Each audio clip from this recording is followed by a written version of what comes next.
इंद्रदेव ने आवाज लगाई हर हर,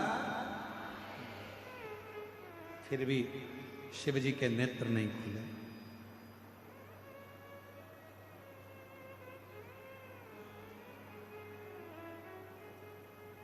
नंदी बैठे थे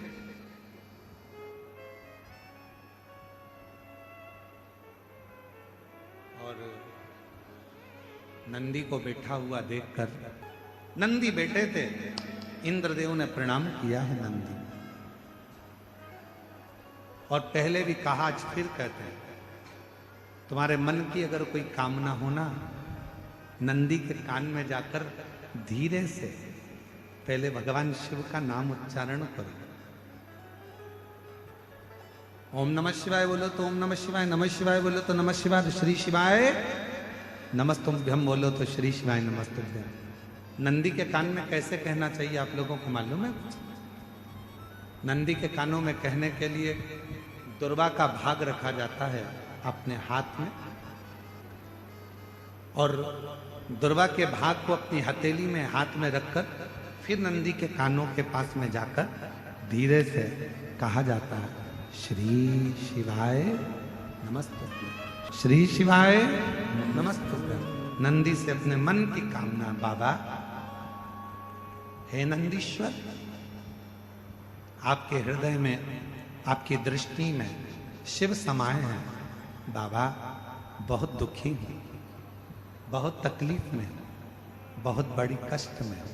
बाबा मेरे कष्ट को शिवजी तक पहुंचाओ ना,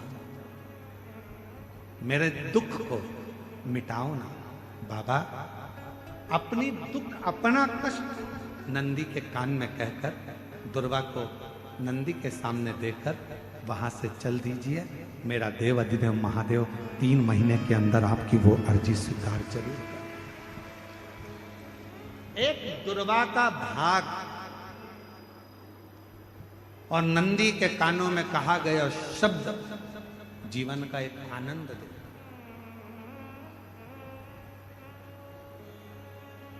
एक दुर्वा का, और यदि दुर्वा नहीं भी होती है, अगर दुर्वा नहीं है तो नंदी के जो गले में, शिव मंदिर में नंदी होता है, नंदी के गले में जो घंटी पड़ी होती है, घंटी देखिए नंदी के गले में, और अलग से तो कोई घंटी डालता नहीं है, पत्थर की ही घंटी बनी होती है, पाषाण की ही घंटी बनी होती है। उस घंटी जो डली हुई है, जो गला है नंदी का, उसका स्पर्श करते हुए नंदी के कान में अपनी बातों को कह देना चाहिए।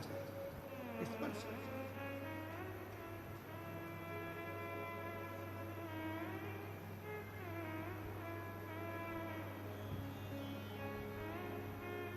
जब हम अपनी मन की कामना भगवान नंदीश्वर को कहते हैं, दिल से प्रार्थना करते हैं, वो सुनते हैं। हृदय की तरंग। नंदी, इंद्रदेव ने नंदी को प्रणाम किया, नंदीश्वर से पूछा कि वो ब्रह्मा जी जिनको बड़ी अंदर से गिलानी, ब्रह्मा जी के हृदय में बड़ी बड़ी गिलानी है, उनके आंखों में आंसू है, उनका दुख है, हृदय रो रहा है, नयन से जल बह रहा है। ब्रह्मा जी क्या करें कि अंदर का दुख समाप्त हो जाए? नंदी ने कहा, ब्रह्मदेव से कहिए कि त्रिवेणी का जो संगम है शिवजी को प्रिय है, गंगा यमुना सरस्वती का संगम प्रयागराज, उस तीर्थ में जाएं और ब्रह्म तीर्थ के रूप में उसको निर्मित कर कर उस पर यज्ञ किया प्रारंभ। शिव जी को राजी करने के लिए ब्रह्मा जी ने यज्ञ की रचना करना प्रारंभ करा। गंगा यमुना सरस्वती के तट पर, मां गंगा यमुना सरस्वती के तट पर पहुंच गए, यज्ञ की रचना हुई, यज्ञ प्रारंभ होने की तैयारी हुई। विचार करा गया कि किसका यज्ञ करें, किसको प्रसन्न करें, किससे विनती करें, यज्ञ किसका हो।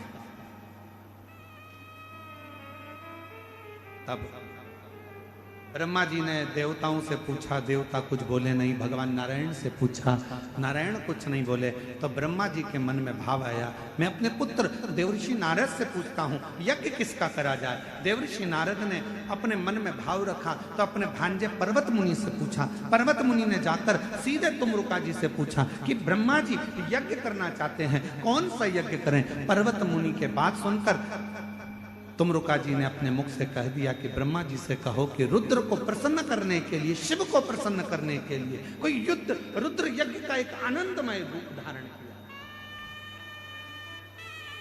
महाराज, पृथ्वी पर दुनिया का पहला यज्ञ था जो भगवान ब्रह्मा जी ने भगवान शिव को प्रसन्न करने के लिए किया। दुनिया का प्रथम यज्ञ, और कहां हुआ था तो कहा प्रयागराज की पवित्र धरा पे हुआ, त्रिवेणी के संगम पर हुआ। अब ब्रह्मा जी यज्ञ करने को तो तैयार हो गए, पर रुद्र को प्रसन्न करने के लिए शंकर का होना जरूरी है। शिव जी तो समाधि में लीन है, शंकर का प्रतिबिंब कुछ रखा जाएगा। ब्रह्मा जी चले गए कैलाश, कैलाश पर जाकर देखा तो भगवान शिव तो समाधि में लीन थे। शंकर भगवान का प्रतिबिंब किसको लेकर जाऊं। तब मां पार्वती जी जिस शिवलिंग की पूजन करती थी, माता पार्वती जी जिस शिवलिंग की आराधना करती थी, शंकर का प्रतिबिंब मानकर मां जगत जननी जगदम्बा अम्बा पार्वती जिस शिवलिंग का पूजन करती थी, उसी शिवलिंग को ब्रह्मा जी जाकर विनय करने लगे, निवेदन करने लगे, मां बाबा तो समाधि में लीन है, आप हमको ये शिवलिंग दे दीजिए। पार्वती जी ने कहा, ये तो वो शिवलिंग है जिसकी आराधना मैं करती हूं, जिसकी साधना में करती हूं, जिसकी पूजन में करती हूं, और आप वो शिवलिंग मांग रहे हैं।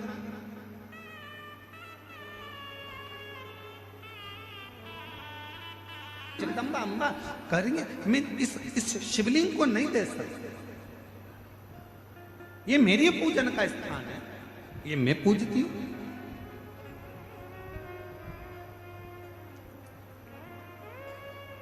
ए मेरी जीजियों, मेरे जीजाओं, मेरी बेटियों बेटाओं, मेरे माताओं, मेरे भाई, मेरे बुजुर्ग माता पिता तुल्य विराजमान हो, आप सबसे निवेदन करूंगा, सास की प्रॉपर्टी का हिस्सा हो, ससुर की प्रॉपर्टी का हिस्सा हो, सास के कपड़ों का हिस्सा हो, सास ससुर के जेवर का हिस्सा हो, सबके हिस्से हो। और यदि आखिरी में मंदिर में भगवान रह जाए और कहे इसको कौन लेगा, तो कह देना जो मंदिर में मेरा शिव बैठा है, जो मंदिर में मेरा लाडला बैठा है, उसको मुझे दे दीजिए, मेरे ठाकुर को, मेरे राम को, मेरे कृष्ण को, मेरे शंकर को मुझे दे दीजिए, बस मुझे। लोग कहते हैं कि मंदिर में, लोग कहते हैं हमारे यहाँ महाराज जी ऐसा मंदिर है, हमारे गांव में ऐसा मंदिर है, 100 साल पुराना है, हमारे गांव में मंदिर है 50 साल पुराना है, हमारे गांव में मंदिर है 30 साल पुराना है। बोलो बोलो, बोलते कि नहीं बोलते? अरे जम के तो बोलो। लोग कहते हैं हमारे यहाँ मंदिर 50 साल पुराना, हमारे यहाँ मंदिर 80 साल पुराना, हमारे यहाँ मंदिर 500 साल पुराना। मेरा निवेदन है, तुम उस मंदिर को देखने के लिए जाते हो, दर्शन के लिए जाते हो कि ये 50 साल पुराना है, 60 साल पुराना है, 100 साल पुराना है। उसी तरह जैसे पुराना मंदिर प्रसिद्धि का केंद्र होता है, कुछ बर देने वाला होता है, उसी तरह हमारे घर में हमारे सास के हाथ के, ससुर के हाथ के, उनकी सास के हाथ के, उनके ससुर के हाथ के, घर में जो लड्डू गोपाल होते हैं, जो शंकर जी होते हैं, जो गणेश जी की मूर्ति होती है, जो हमारे घर में भगवान होते हैं, वो भी 100, 150, 200 साल पुराने होते हैं।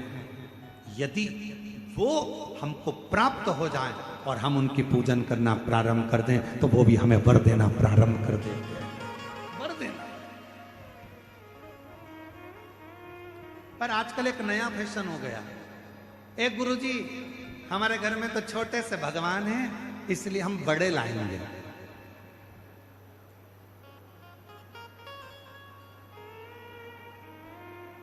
अब घूमने गई मंदिर, कहीं तीर्थ में चली गई, वहां से घर में थे इतने से लड्डू गोपाल, और ये बाजार से ले आई इतने बड़े लड्डू गोपाल। घर में थे इतने बड़े शंकर जी, बाजार जाकर लिए इतने बड़े शंकर जी।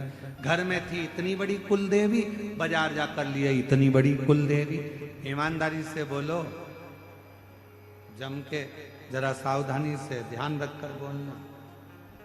जरूरी नहीं कि बड़ी गोली ही असर करेगी, कभी कभी छोटी सी गोली भी पेट दुखने की पेट बंद कर देती है, और कभी कभी छोटी सी गोली जुलाब की हिला हिला देती है।